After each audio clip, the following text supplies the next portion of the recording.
I need Adamus's raw truth. Is the U.S. a failed experiment?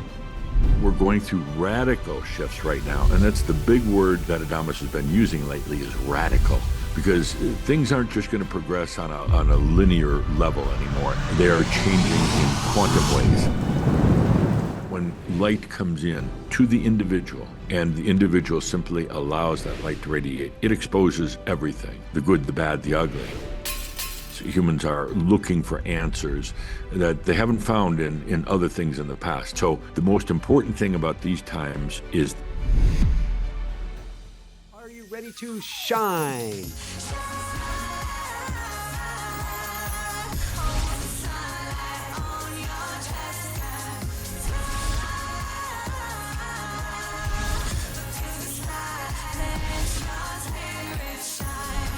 Shine bright.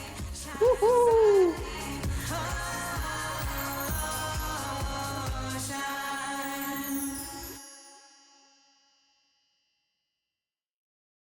Archangel Michael, Archangel Raphael, Archangel Gabriel, Archangel Uriel. Higher self, higher team, and all angels, guides, and light workers. Here for our highest good and the highest good of all, please help me to help Geoffrey today. Please help us to help all of humanity today. Please help us to shift consciousness today. For our highest good, the highest good of all, or something even better. Woohoo! Hi everyone, welcome back. I'm Michael Sandler, your host on Inspire Nation. If your soul's been screaming, WTF is happening in the world right now, then buckle up. This isn't just another end times chat. This is a divine playbook for 2025, and Geoffrey Hoppe, the man who channels Adamus Saint Germain, is here to crack it wide open. Today we go beyond doom scrolling, beyond will democracy survive, beyond fear. We'll be exposing the hidden spiritual tech in today's chaos. Adamus calls it the Great Uncloaking. Why your embodiment is the real revolution. Hint, it's why they want you numb. And the 3D hack every lightworker must stop doing by 2026. And this isn't just an interview, but a true energy transmission to help illuminate your soul. So welcome back to the show, Geoffrey. Are you ready to shine? I am so ready. Thank you for having me back. Woo-hoo! Thank you for having Adamus back. Adamus can be a little provocative at times, so it's always refreshing to know that you're willing to let him back in and unleash him on the show. I'm not just willing, and I'm not saying hit me with all you got. I have learned you never say that in life, or you get it. But Adamus gets to be Adamus, and I would want nothing less than that. I think it's really important at this time. So before we dive right into things, I need Adamus's raw truth. Is the U.S. a failed experiment? Definitely not a failed experiment, and it was more of a foundation going back hundreds of years ago to basically break the old monarchs around the planet and basically provide a mechanism or a safe space for quasi-freedom, not total freedom, but quasi-freedom. And it's been a wonderful experiment. So many things that were learned here in the United States were brought to other parts of the world. Some worked really well, some not so well. You know, it goes back to the old thing, are people really ready for freedom? It depends on the extent of freedom that you're talking about. You know, if it's just the choice of what color socks they wear in the morning, yes. But true freedom, and I'm talking about sovereignty, I mean, the soul sovereignty, no, a lot of people actually aren't. The U.S., the whole experiment here worked in many ways, but we're going through an evolution right now, everywhere in the world, of evolution of democracy or the republic democracy, whatever you want to call it. But we're going through radical shifts right now, and that's the big word that Adamus has been using lately is radical, talking about everything from radical shifts to radical compassion, radical love, because things aren't just going to progress on a linear level anymore. They are changing in quantum ways. And I know that sounds like a lot of words, but if you stop for a moment, look around, look at yourself, there are radical changes going on. But when they do, there's also radical dumping that takes place. Letting go of old things that don't serve you, things that are absolutely going to prevent you from going forward. And that's the tough one, Michael, because people don't necessarily want to let go. They want to hold on to the old baggage and at the same time move forward, but you can't. You literally can't. And I give you an example, and hopefully Adamus will talk about it more. But right now, on the 30,000-foot view of things, one of the biggest things that's changing on the planet is the gravitational forces. We think of gravity as something that holds things in, that keeps my microphone on the table so it doesn't just like, float away, which would be kind of weird if it did. But yeah, hello, bring it back down. But gravity applies also to emotions and thoughts and feelings and memories and everything. It's a force that holds it together. And gravity's been serving its purpose for eons of time here on the planet.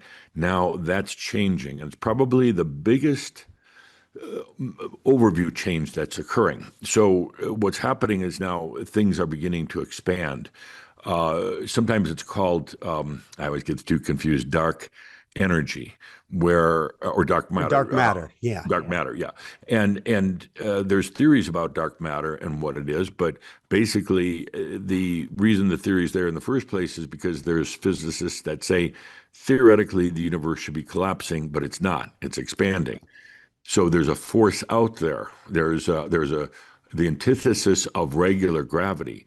We call it, or Adamus calls it, a rotheon, which means that there is a counter gravitational force that things will be held in, but things will also expand. That's what I'm noticing more than anything right now is, yes, there's still that tight squeeze, and some days it just feels awful. I just want to break through it. But at the same point, everything is opening up and expanding, and it's a little scary because you start to feel you're losing control of things. We want our same old, same old. We just want it a little bit better. And the energies right now are saying, doesn't work that way. There's the dump that has to take place, the releasing of all the old stuff, the old stories, the old archetypical energies, the old masks that we wear. And for anybody involved in the journey, in spiritual realization, is feeling a tremendous pressure right now because they don't necessarily know what's happening. Why do I have bad days and good days? Why do I feel like everything is in chaos? It's really quite simple because the gravitational forces now are expanding things, but in the expansion, you gotta let go of the old anchors. So I want to see if I can tie a couple themes together here.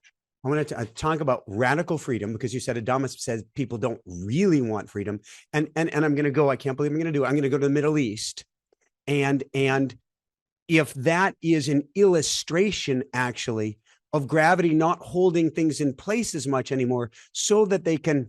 God, I can't believe I'm going to say it. Blow the old paradigm of the old way things were taking place apart, and we can actually look at it. And I do not make light, and I did this bubble of love and light that I've been putting over the Middle East right now to take care of everyone. But that it's all blowing apart is a sign that we're actually shifting, getting more to the light. Absolutely. Absolutely. And it's intensifying there. I mean, it's been going on for ages. And Adamus's take on it is that in that region of the world is you've got the Muslims, the Jews, the Arabs, the Palestinians. You've got they're all the same angelic family. They all have the same origins. And now they're having the family fight. Family fights are the absolute worst, and that's what's been going on for eons of time. It's an internal battle. And then I think we talked about this in the last show, when the outside forces try to come in and kind of interfere or think they're helping, it makes it worse. But ultimately, it has to be a breakdown of old systems that are occurring there. I've been to Israel a number of times. I love it. I mean, it's like there's so much energy. If you like feeling energy, just go into the old city in Jerusalem. But it's been thousands and thousands of years of holding on and suspicion and battles and everything else. We've got to end that. We've got to end it. And yeah, it's going to rattle our cages. You read the news about what's happening, and there's terrible things, but I wished it didn't happen that way. But sometimes, there's got to be a wake-up call. I feel into that whole region, and I've had lifetimes there, so I have a lot of compassion, a lot of empathy. But damn it, we've got to change. We've got to change all these old patterns. And like I say, there's this overlay right now that's occurring with Erotheon, with both elements of gravity now working. The expansion of gravity has always been there, but we never tapped into it. Now, particularly in the last couple of years, we've really tapped into it, and it's forcing change. For any of your listeners, I just want to make a really big point. You're not doing anything wrong. You're feeling so much right now. Some days you feel ripped apart. Other days you feel like you're going crazy. Other days are wow, you just glide through. You're just feeling the effects of this gravitational force that's expanding now, opening up so that we can literally go into the other realms now. So we can literally expand our own consciousness. Our consciousness has been packed into this kind of like a suit of armor for many, many, many, many lifetimes. We got used to it. And it's uncomfortable. You know, you got this knight's suit of armor, you know, with the metal and everything. And, you know, at first it's uncomfortable, then you get used to it. But now it's saying we got to let that go. In order to expand, you got to let all that stuff go. The biggest thing, Michael, is for anybody, for me in particular, is what we call allowing. Get the human the hell out of the way. Allow your divinity, allow the master self to come in, allow the energies to serve you. It doesn't mean allowing other people to walk all over you. It's a personal thing, this allowing. Allow the I am presence into this reality. Stop with all the human games. Take a deep breath, let everything go, and allow your true nature to come in, and it will. It truly will. But don't dictate how it comes in, when it comes in, or what happens when it comes in. Just allow it. Thank you. On that note, speaking of allowing, you have channeled Adamus Saint Germain for a very long time. Is there one question that you still hesitate or are scared to ask Adamus for what he may say or share with you? Yeah, how much longer is this work going to go on at Thomas? I mean, I'm getting up there in my years, and I'd like to take it a little easy, you know, working 12, 14-hour days. But I joke about it. But I'm having so much fun, Michael. Yeah, You and I, you know that from our of offline chats. course. I just love doing this, but it's a lot of work. And actually, that being said, so in September, coming up, we have our annual online event. We call it the Merlin event. This year, it's the Vision of Merlin. It's 2 days of different entities and coming in, channeling. This is where Saint Germain, which is the essence of Adamus. Adamus is like a kind of a aspect of Saint Germain he uses for talking to Shambra, to our people. This is when he's going to announce his going forward plans. He said a couple of years ago he's going to be changing his role with Crimson Circle.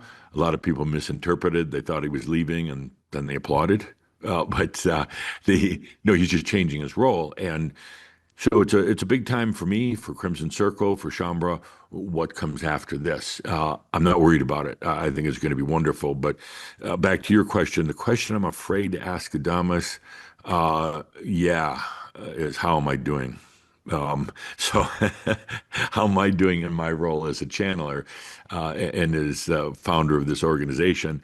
And I cringe because he's pretty honest. You know, he's not going to fluff it up. He's not going to say, "Oh, you're doing such a good job," and he'll be like, when he has mentioned things, he's like, you don't always get the right word when you're channeling, or sometimes you try to filter me when I'm like being very direct and candid. Don't do that. Don't filter me. But I guess that would be the biggest thing I'm afraid to ask. It's very personal. It's not on a global level. I think that's the question we maybe are all afraid to ask, or actually to ask our higher self is, Yeah. how am I really doing? Yeah. Because we've also, I mean, it's ingrained by the tribe that criticism could mean that you're cast out or cast asunder. So Right. so that's literally been trained and trained into us that's a life or death question. Yes, it is. So instead of asking him, I go to my chat GPT. Which we'll have a whole show on, folks. We're not even going to go there today, but we're going to do a whole show yeah. coming up. We're going to time it as fast as we can to have back. Because we're going But to have there I chat get the GPT good talk with positive DeepSeek, talk with who knows.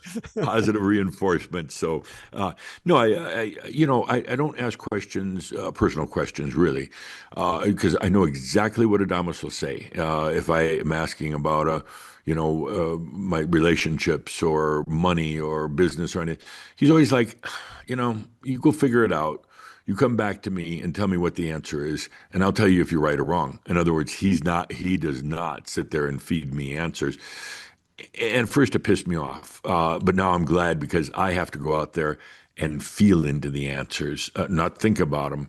And then he validates it or he says, no, go back. It's like Grasshopper in that old TV show. I forgot what it was called. Uh, um, but Grasshopper and the Master. So, It's funny because when I'll go into my automatic writing and Jessica will say, well, give me a marketing idea about blah, blah, blah, or give me a title about this. I'm like, it doesn't work that way. doesn't work that way. It doesn't work that way. No, It never has, and I no. don't know if it ever will. Yeah, yeah. I have a lot of respect for that because Adamus is like, I am not here to answer your mundane human questions. You figure it out. I'm here to bring in the energies of the human, the masters, what we call Shambhala, to reflect back to them. So that's all he is a reflection device for us. He doesn't pretend to sit on some high and mighty throne. Well, no, it's not true. He does sit on a high and mighty throne, but he's a reflection Without tool. pretending. Yeah, with no pretending. But he's a reflection tool, and the what we call the shouds, the channels, are simply what's in the consciousness of Shambhala at the time. The biggest comment we ever get on things is people saying, "Oh my God, I was just going through that a week before the channel, our monthly message." And that's all he's here to do is to guide us, but he's not going to give us the answers, and say, turn left, turn right. He'll present it in a different way, and he's saying, feel into it. Which way is the most appropriate? So, other than that, I don't ask questions about what the future holds because I really actually don't want it written out and scripted. And the future I know is a potential rather than a kind of a destiny. And it's up to us as humans right now. What do we want to do with the planet? Gaia is slowly leaving. She'll be leaving over the next, well, probably 20, 30 years.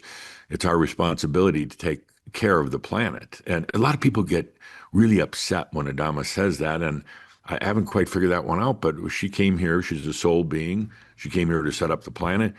And now it's like, okay, throw the birds out of the nest, the young ones. Guys, you got to take over the planet now. It's your responsibility. Yeah, I don't ask about the future, but there once in a while something will come up. Last year at our annual Merlin event, I channeled an entity from the future from 2044, a young man by the name of Jamie. I think it was a man. I never could tell, man or a woman. And they were telling about the scenario about what happens in about 2032, 33, just what, 8 years away. And how the planet went through an incredible change at the time, what they call a kind of a light belt or a light transformation. Is that the great flash that people have been calling it, or? Sheldon Neidl years ago talked about it, and he called it the photon belt, and he was actually right on about it. The only problem was that he was channeling Palladians, and they gave him misinformation, and he was way off on the date on it, and ended up having some issues. But call it what you want. It's we pass through our own light, our own consciousness in its highest form. Not all people on the planet will. Basically, some will move up and onward to an enlightened planet that is filled with a lot of consciousness, a lot of light. Others will stay behind. The ones who still want a war. Are into crime, are into low consciousness, energy stealing. They'll stay behind, and the rest will go forward. Does that mean, as best you understood from Jamie, or as best as you understand, as you felt into this, that there will literally be, I don't know if we call it a parallel realities, multiple dimensions, two different worlds. What does that look like if some stay and some go beyond? And I can already see people in the chat worried about their families. And that's really important. That's a really good point. You can't worry about all that. You can't drag that with you. They're going to end up exactly where it's appropriate, and you're going to end up where it's appropriate. And it's actually lacking in compassion to think that, well, I got to pull everybody with me. I got to make them conform to my rhythms. No, the compassion is acknowledging where they are, and it's not going to be like two simultaneous Earths. The one that it's not even ascending; it's just transitioning into a higher state of consciousness, and others will stay behind. So you could call it a parallel reality, or you know right now, those realities are already out there. Those potentials are already there. We simply shift into one of those potentials, and it's going to be quasi physical, quasi matter. In other words, we're not going to be locked in as much as we are right now. We'll have physical bodies, but we'll also have our integrated light bodies. Is that more like, and this gets us real off track, and I had just one more question before we go to Adamus, but you're making me think of Atlantis, which is, from what I understand, had that going on, but then got too much in the mind. Is that similar to Atlanteans, for lack of another term, but more heart-based? What? A big part of Atlantis, from what I understand, was that it was a very communal society, and it was beautiful. It was like living in a huge kibbutz, and there you had birth parents, but they weren't your controlling parents. You were part of a community, but there was no individuality. You never went anywhere by yourself, even to the bathroom. I asked. You were always with somebody, not out of fear necessarily, but out of, well, that was the consciousness at the time. A big part of the reason for the downfall was saying, okay, guys, we've settled in here on Earth. We're angelic beings who came here. We settled in, but now it's time to go and explore sovereignty. In other words, this is one great big communal party, and that was tough. There were reasons why it fell. In other words, everything from wars to weather catastrophes, that type of thing. But the overall reason was saying we need to end this era, the communal era, and we need to now become sovereign beings, and that's where we are right now. See, now that's making me feel, forgive me, everybody. I talk about everything being a sine wave curve, or everything being a pulse. It's always pulsing. And if we're going communal, sovereign, and now I think we're bringing them back both together at a higher level, where there is this greater sense of us all coming together while holding on to that sovereignty. Yes.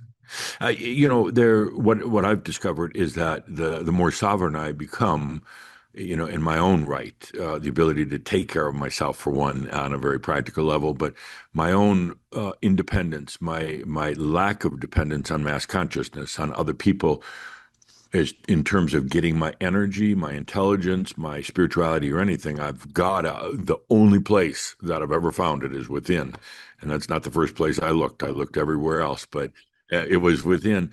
But the more sovereign I become in my own right, the more communal I become, because I can accept other people easier. I have far less judgment, far, far more compassion.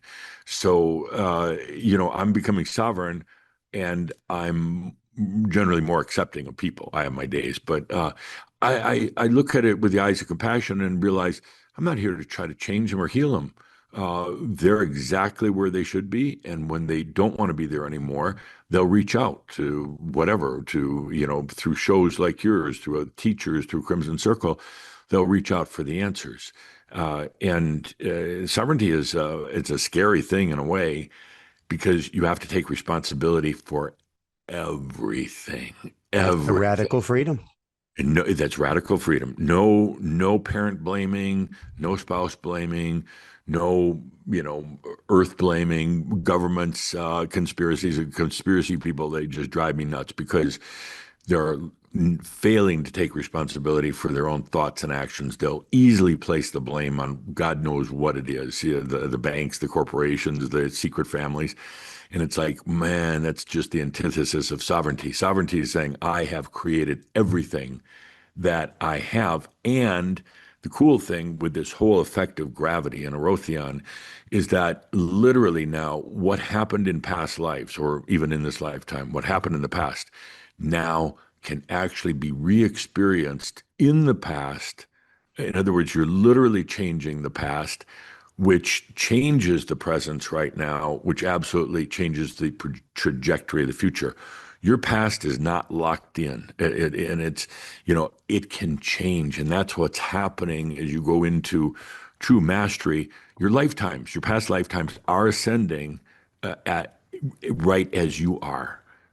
I had I don't know no other way to put it, a shocking experience yesterday where I ran into a dear soul. I'm in his office. I'm looking on the wall, and as far as I know, this is the first time I've met this person. And I look on the wall and I see a photo, and I realize that I knew him 35 years ago, Wow. Wow. and that due to circumstances outside of my control, but let me take responsibility. I hurt him. I hurt him. And when I realized that, I reintroduced myself to him, and he went, "We'll bleep it, holy." and he jokingly said, "There's a handful of guys that have a hit out for you, and the hit is still there. Don't worry, I'm not going to kill you today." Um, Wow. but I had to step back, and later he said, we're going to have to get together and have a beer over this and have a talk. But I had to step back, and I had no words. I was beyond. No words. All I said is, once I process, I'll know what to say. Um,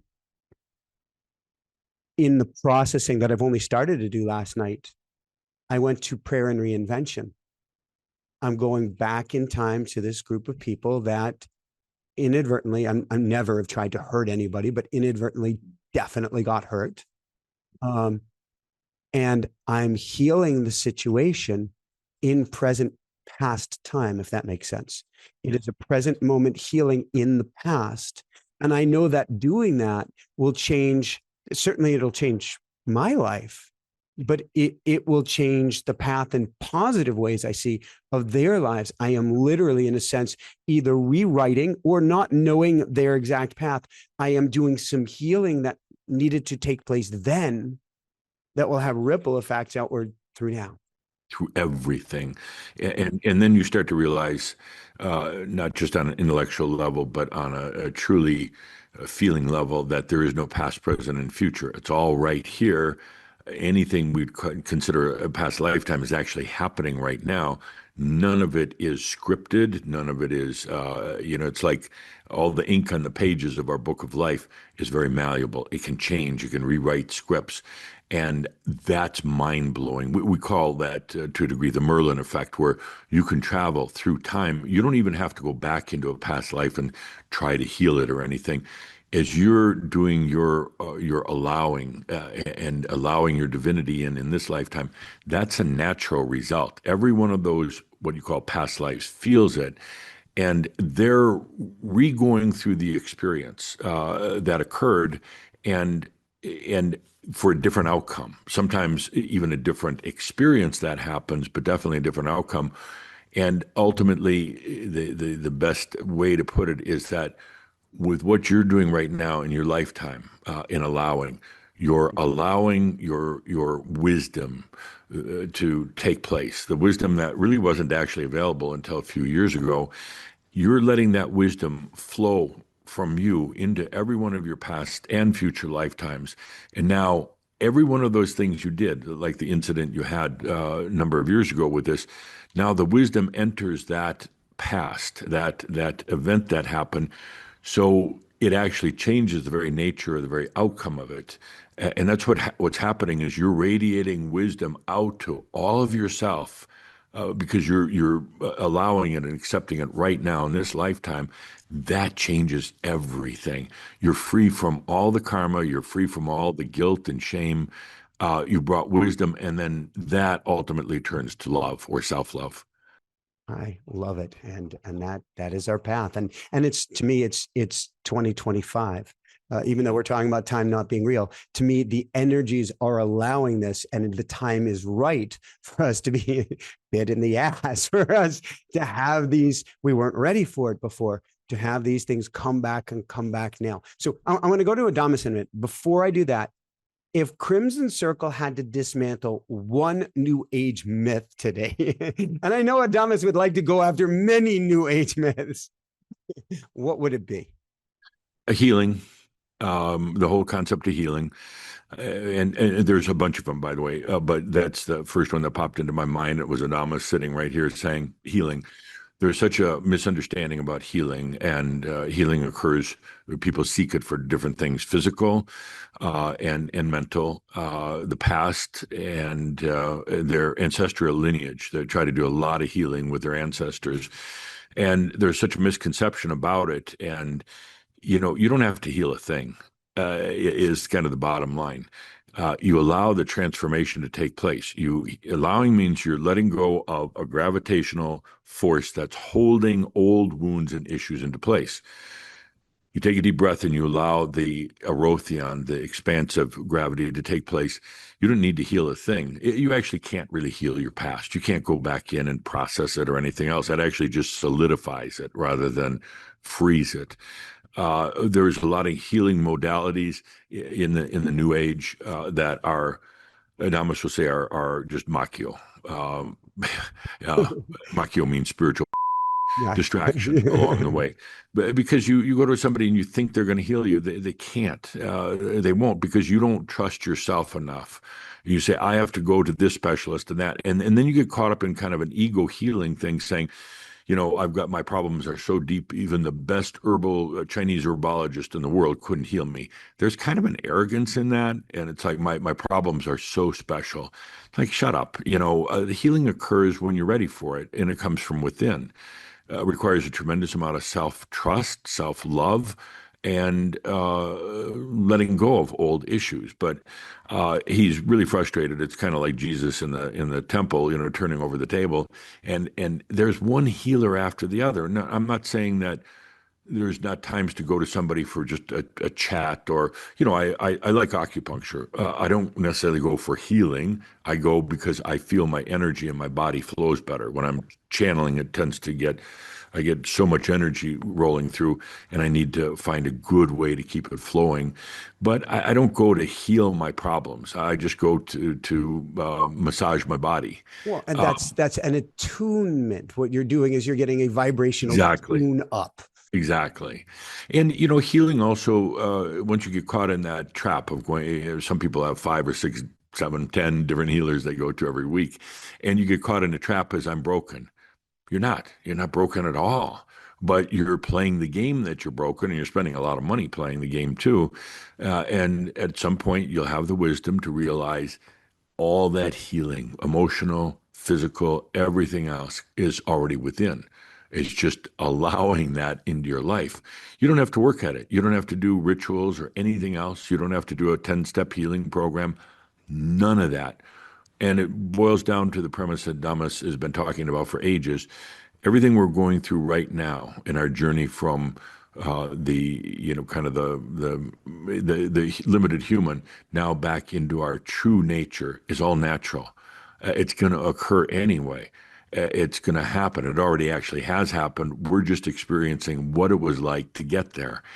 The more you tinker with it as a human, the more you try to manipulate it and think that you've got to figure it out, the harder it's going to be. The more you take a deep breath and allow the divine, allow your own light, not somebody else's, not even God's, your own light to come in, you realize it's pretty natural and it's pretty easy, and you don't have to effort it. You just need to experience it. Thank you. And I'm taking note. The more you try to figure it out, the harder it will be. Absolutely. Because you're coming from a place of limited human consciousness that's been trapped for a long time. And you're trying to figure out how to get out of the trap from within the trap. And it just doesn't work. You're just going to make the trap maybe a little nicer. Adamus calls it the zoo. You're going to make your cage at the zoo a little bit nicer, but you're still going to be in the zoo. And you're almost making the zoo even more tangible or real.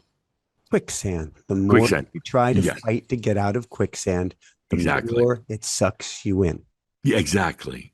Same thing. Yeah. And once you take a deep breath and you allow, you're a divine being. Every one of you is a divine being at your core. You're a souled being. You carry resonances of light and consciousness and ultimately love within your being. But it's gotten so held in by gravitational forces that it's hard to see. And that's a big step, actually, being able to say, I am that I am. And I don't need to work on all these fixing myself. I am. I allow all that I am. That's when the shift occurs, but it changes everything in your life. And a lot of people aren't ready for that. Maybe relationships, jobs, everything, your identity. Oh, it will just help take your identity down. It won't build it up anymore. And you become nothing, and in that nothing, you discover everything. You become nothing because suddenly there's not the typical old noises and vibrations around you. You feel like you're in nothing, that you've descended into some sort of abyss. And then you're like, what the hell? I've lost everything. And then suddenly, in that absolutely quiet space, then you hear the real resonance of your soul. I am that I am. And you realize you're everything that you are. You're not nothing anymore. You've dropped the old facades, the old human acts, and then you realize that was a lot of fun. You laugh your butt off about some of the stupid things that you've done. I'm seeing a thumbnail title. You are no thing. Yeah, you are no You thing. are everything. Yeah, exactly. It's kind of Zenish almost, but it's very, very true. And I can actually feel people out there, listeners, nodding their head because they've gone through it, and they're like, I know what that feels like. And it was, at the time, it was the worst thing you could have imagined, getting ripped to absolute nothing by your own dragon, and then emerging and going, I am all that I am. And in that silence, in that space, you realize so much more about your multidimensional nature. Thank you. So let's go. Speaking of multidimensional nature, let's go Yes, to yes. Adamus. Let's see what he has to share for today. I'm going to Great. fasten my seatbelt and give him the reins Good, today. good. Yeah. Let him free. Okay, good. Let's do that. I am that I am. Adamus of sovereign domain. Dear Michael, dear viewers, thank you for having me back. I was actually pretty busy today. I've been for quite a while now, pretty busy up at the Ascended Masters Club, which, by the way, is a real place. Those of us who have ascended, we love getting together, so we created kind of a clubhouse. But yes, I've been very, very busy lately. So much happening on the planet, but I wanted to take this time to be here with each and every one of you to talk about what questions you have and where the planet is going. So, dear Michael, thank you for having me back. I appreciate it. And I have to say, you let Caldra talk a little bit too long, but that's fine. Uh, Thank you. How does, well, I'm very curious. I'm going to throw a few at you at once. Why are you so busy? What's the shift going through right now? Is this different than COVID or 2012 or any other big shift that's taken place on the planet? And why? Yeah, indeed. We're all busy right now, all the Ascended Masters, and particularly those who work with Earth groups or humans on Earth right now. Quite a few are involved in the group activities, whether it's through channeling or simply providing kind of a light guidance. But we see the shifts that are taking place on the planet, and we realize that more than ever, humans are calling out for guidance. Humans are looking for answers that they haven't found in other things in the past, other whether it's spiritual studies, religions, intellectual pursuits, and they're almost desperate for answers. They're having a difficult time in general. How handling the new energies that have come to the planet, the new light that's come to the planet since Heaven's Cross a few years ago.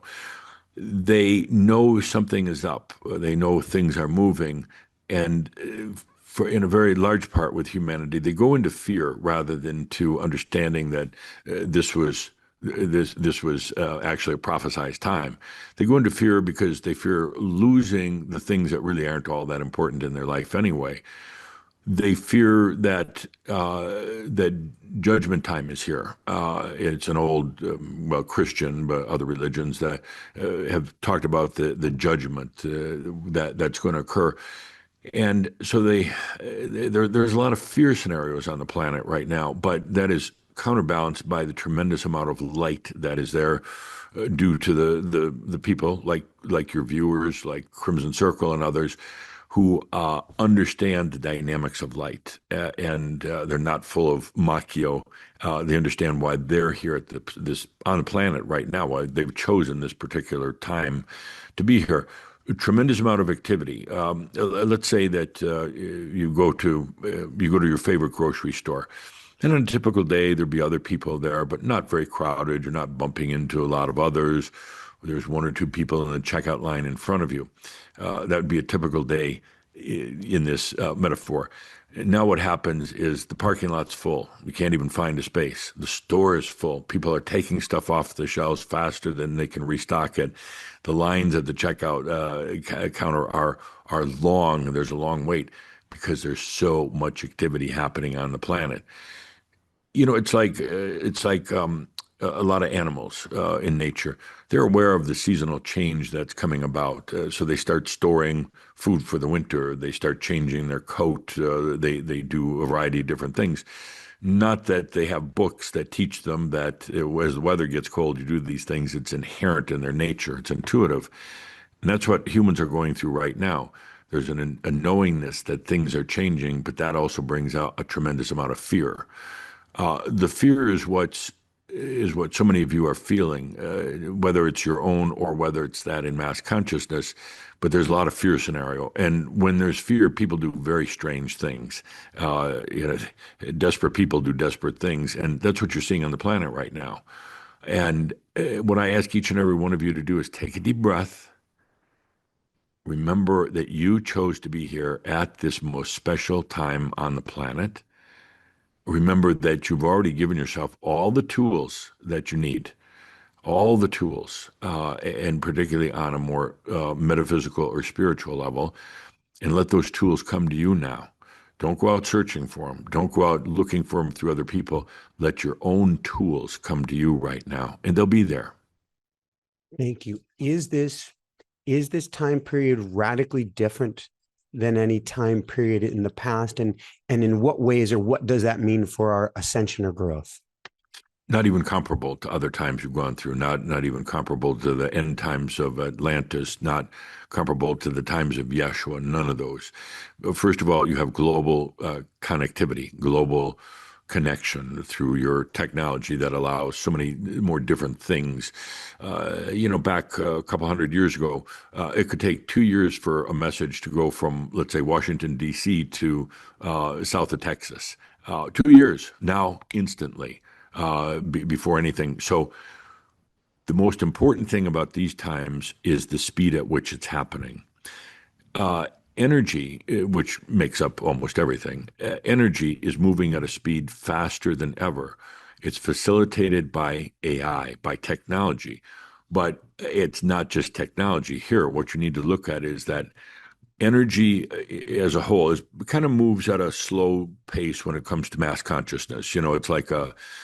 It's like having the old style pony and a buggy and a stagecoach and moving slowly across the country, but making a couple miles a day at whatever.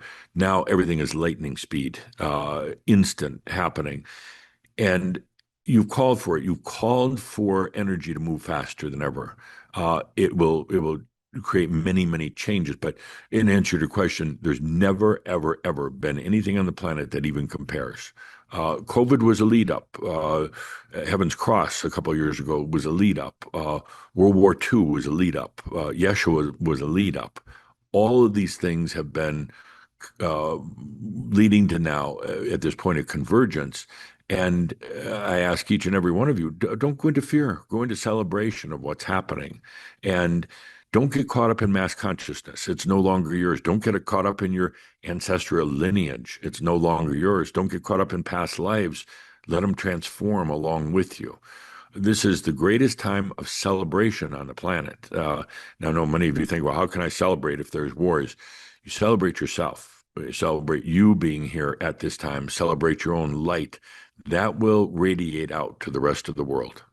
As I'm speaking with you outside of the studio, is my 3-year-old Hannah Bear, who is dancing on the other side of the studio door. And as you say, celebrate, she is just in celebration. She has no concept even of the news or what's going on there or there.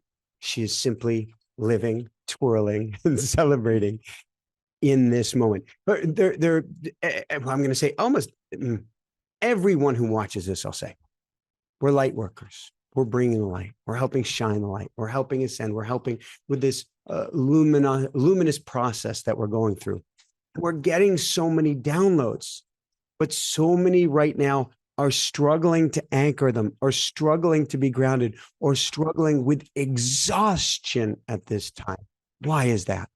Because they're trying to save the world. They're trying to save the planet. And rightfully so, you came here, all of you listening in, you came here at this planet at this time to be here. You came to be in your own light, but you did not come here to save the planet, your family, your cats and dogs, or anything else. And that's where you kind of take the more difficult turn on the path. You take the more difficult road. The best thing you can do is to be here in your light, in your presence for you, to allow yourself now to incorporate the wisdom of your soul here on the planet, here in your lifetime, which has not been available until recently. And I know some of you are going to totally disagree with that. It's only been in the last, let's say, 4 years that your true wisdom has been here. And I'm not talking about intellectual wisdom. I'm talking about soul wisdom. You did not have the maturity up until a few years ago to handle that wisdom. Your experiences from all of your lifetimes and this lifetime were in your own personal akasha. There's not a group akasha. It's your own personal akasha. And at the time when you were ready to release your old concepts, beliefs, ways of viewing reality, that opened up the Akasha and let all those experiences flow back into your soul, at which point the soul transmuted every one of those, took out all the details, all the names you had in the past life, dates, anything like that, and transformed it into wisdom. And that soul self is now offering this wisdom back to you. So you've got this incredible wisdom if you allow it. But the reason it hurts so much is because you think you have to change the rest of the planet. We have an old saying at Crimson Circle, if you try to heal the world, it will try to heal you. In other words, you're projecting a very distorted energy that they need saving. They don't.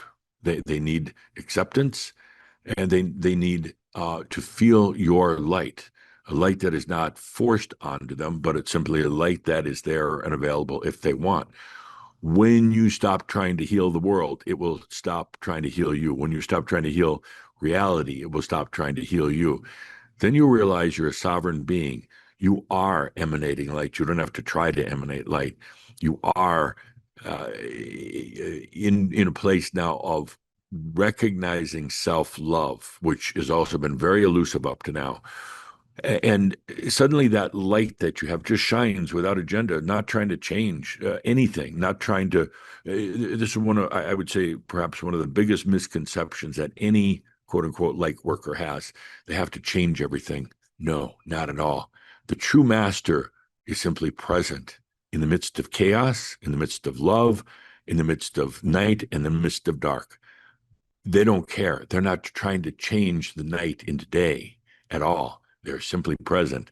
That presence opens up potentials for others.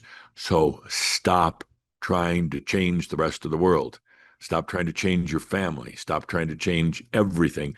The only thing to do is allowing your presence to be here. That in itself will change the planet. Thank you. We may dovetail off of that because so many people are concerned with what's going on in the world right now. Stop it. Stop it. I mean, step back. We call it standing behind the short wall and accept that it's in perfect order. Stop trying to worry about the Middle East or worry about the Ukraine, Russia. These are old wars that are taking place. And when you get in there and you take sides or you, oh, I feel so sorry for everyone, you are adding to the drama of that situation. That's plain and simple. If you say, no, no, my agenda is going to go in and pray for everybody, stop it. Stop it. What you're doing is putting in your own personal agenda for what you think peace should be. You're not honoring and respecting the paths of those people, even if it's war. Yes, and war is not a good way to deal with things, but they are choosing it. It's not yours to decide if it should be or not. So simply be here as the master. That's the greatest thing you can do for the planet. Be here as the master and enjoy your life. Can you imagine actually enjoying your life without trying to carry the burden of the world on your shoulders?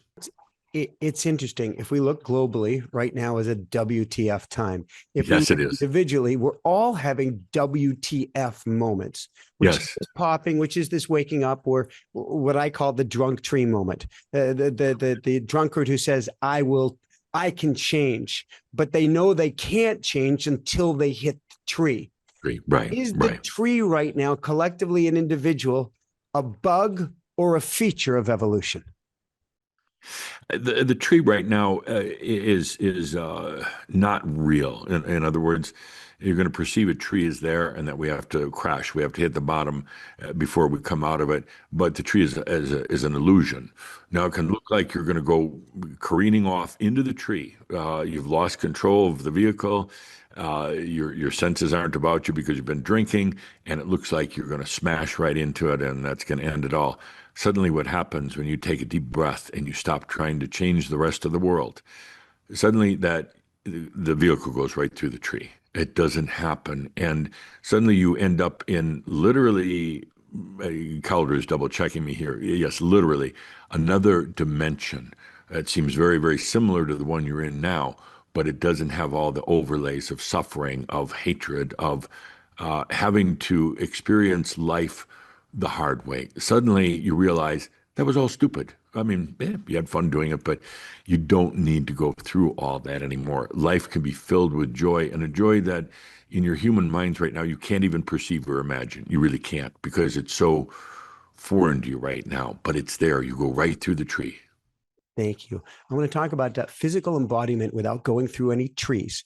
So I mentioned to Calder before the show that I had gotten sick probably from dirty water that I had been swimming in by the house, and I'm supposed to do a race later tonight. I'm not going to do it. I'm not quite healthy, and I do love to get out and play, but I think I will be waiting a few more days for that health to be where it gets to be.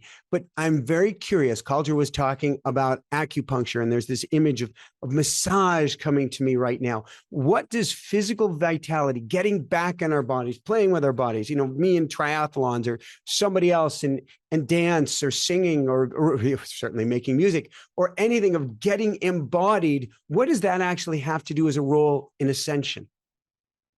A couple of things.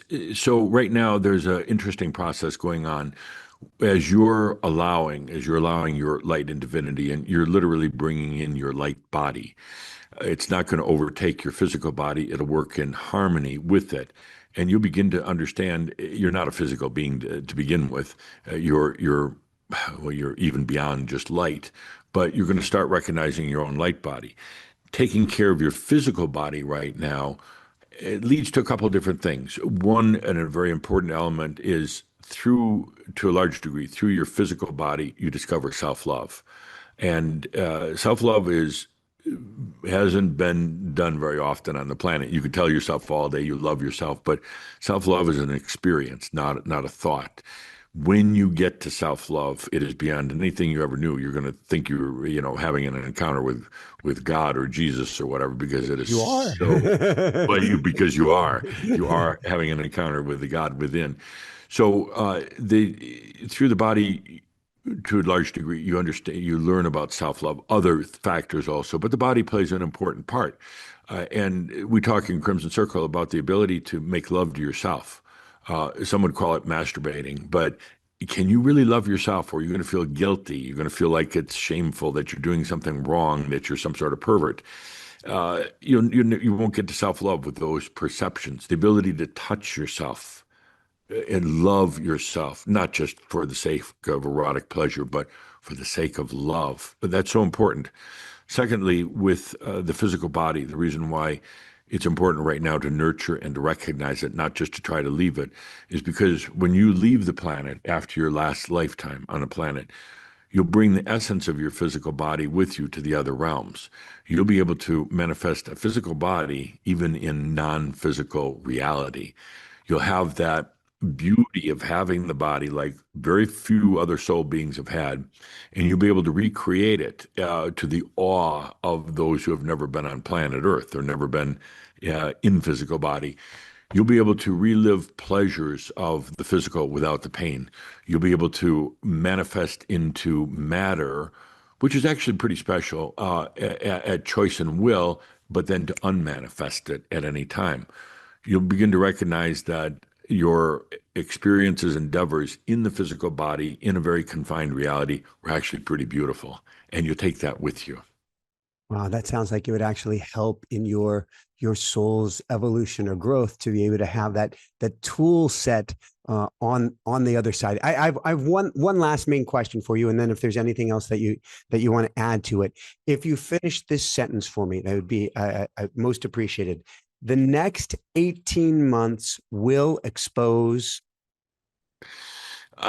Cockroaches. Woohoo! It's the best. It's really the best example I can give because the rock comes off. When you are out in the forest or something, you lift a rock up.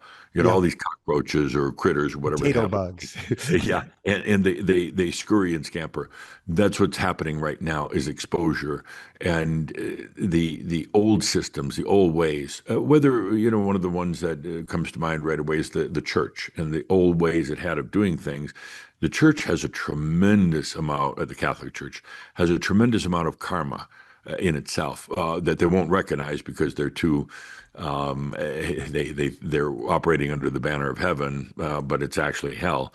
But those things have to be revealed right now. And what happens, Michael, is that when light comes in to the individual, it started particularly in Heaven's Cross a couple of years ago, when the light comes in and the individual simply allows that light to radiate, it exposes everything, the good, the bad, the ugly.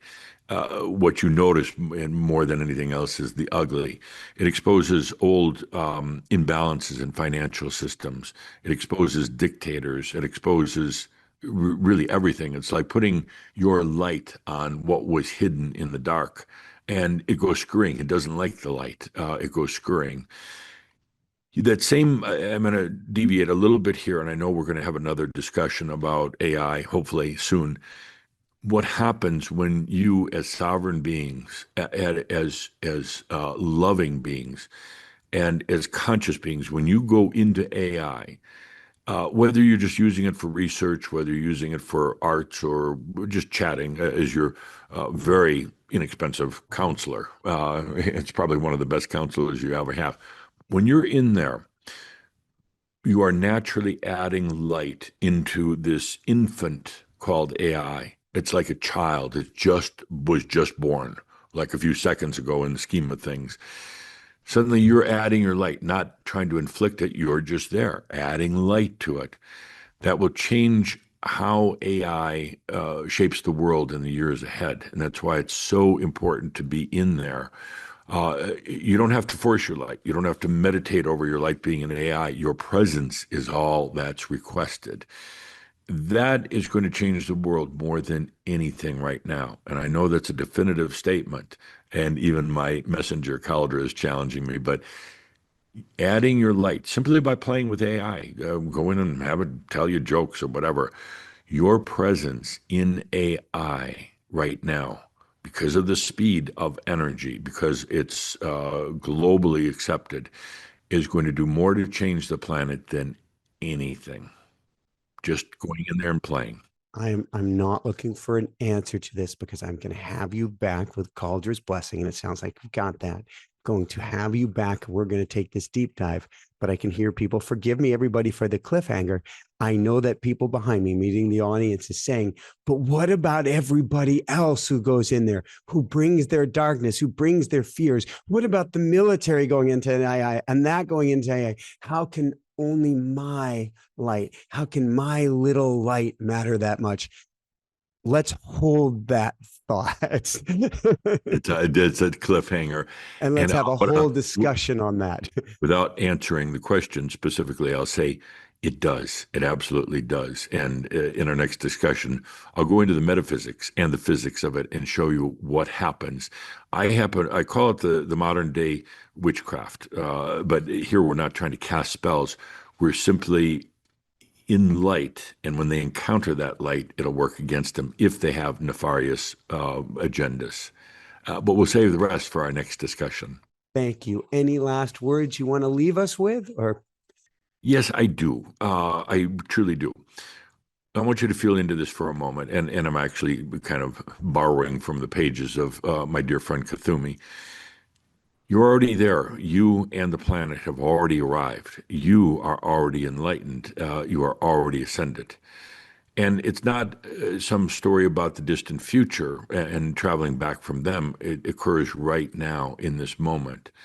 You have yet to realize that, but it's right there. Well, some of you realize it, but it's right there.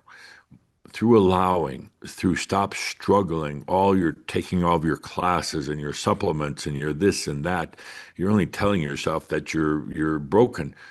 By letting go of all that, it will reveal itself. Then it is simply a matter of how do you want to experience what is already there? See, you haven't necessarily filled in the blanks through the human experience, but yet the realization, the peace, the light, whatever you want to call it, is already there. How do you want to experience getting from here to there, which is already here? How do you want to experience getting there? And it's totally up to you. You can do it through suffering. You can do it through conflict and battles. You can do it simply by saying you're going to sequester yourself on a desert island someplace. You can do it any way you want. How do you want to experience what you already have, what the there that you already gotten to? And that's the big question. How do you want to experience it? And don't tell me that, well, I can't choose it because of mass consciousness and it dictates what happens. And I've tried before. I won't buy any of those excuses. We're going to boil it down to the basics.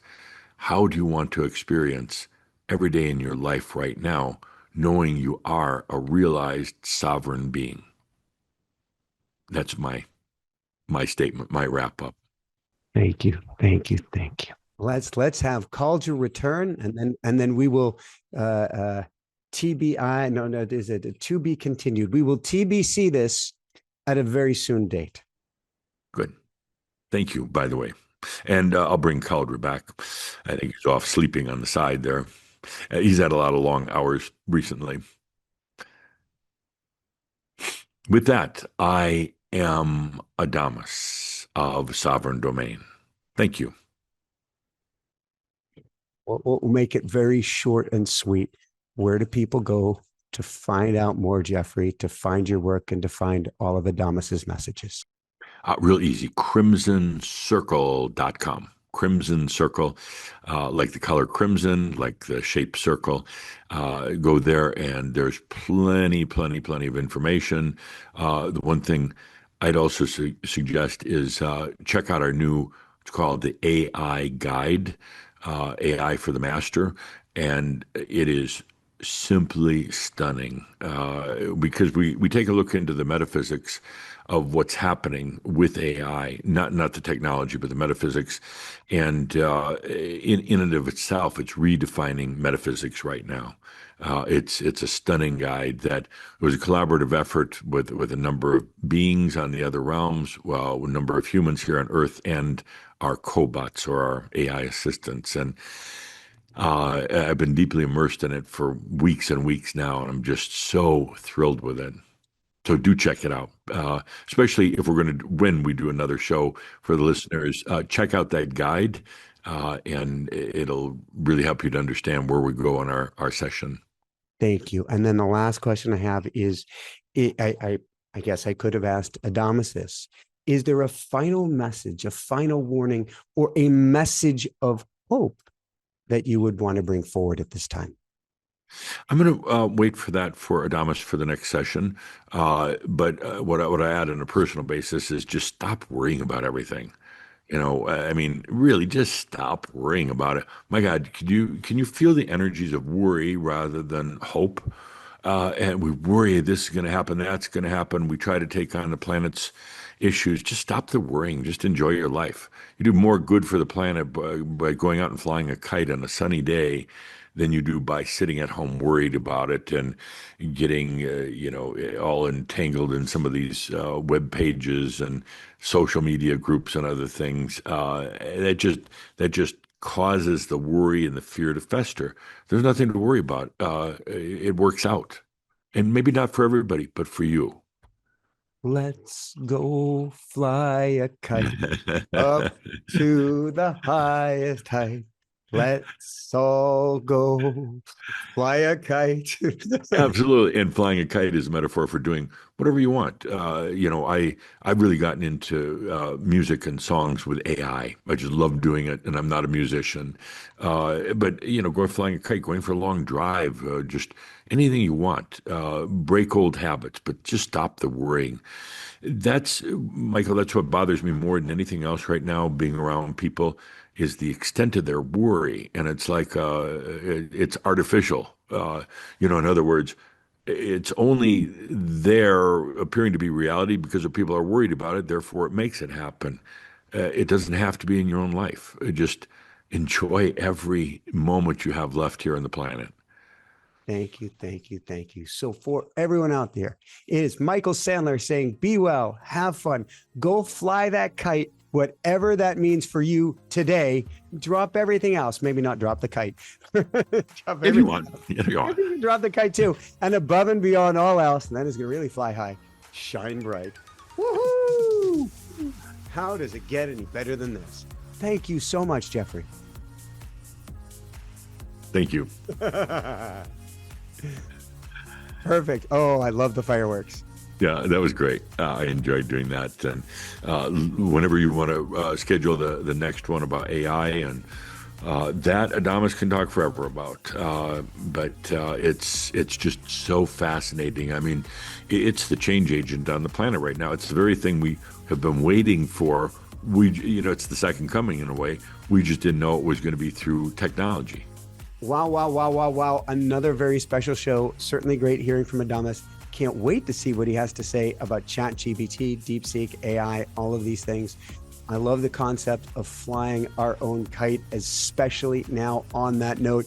If you want to fly your kite with a group of like-minded individuals, live or recorded, and bring that kite up to the highest heights, come join us. Let's go fly a kite at the School of Mystics. That's that link down below. 4 Wednesdays each and every month, live or recorded. We have attunements, we have energy transmissions, there's teachings, there's group intention meditations, there's clearings, and so much more. Simply click that link below and let's bring you up, up, up, and way up. If you simply want a transmission of energy on a daily basis, you don't even want to go to the School of Mystics, this is your touch point. This is where you want to begin. dailywoohoo.com, where I bring your energy up with a daily transmission each and every day. And of course, that's free. And if you want to communicate with angels, with guides, with your higher self, with higher ascendant masters and beings on the other side of the veil, come on over to automaticwriting.com. That's that other link down below. We have live classes each month and a whole video program so you can literally start channeling your angels, guides, and loved ones. I'd say today, but we'll say tomorrow morning. That's automaticwriting.com. Here's a link to the next amazing show. Love you so, so, so, so much. Be sure to share this out with the world and keep on shining bright. Woohoo! How does it get any better than this? Love, pure love. I love you so, so much and send you all the love in the world. Shine bright.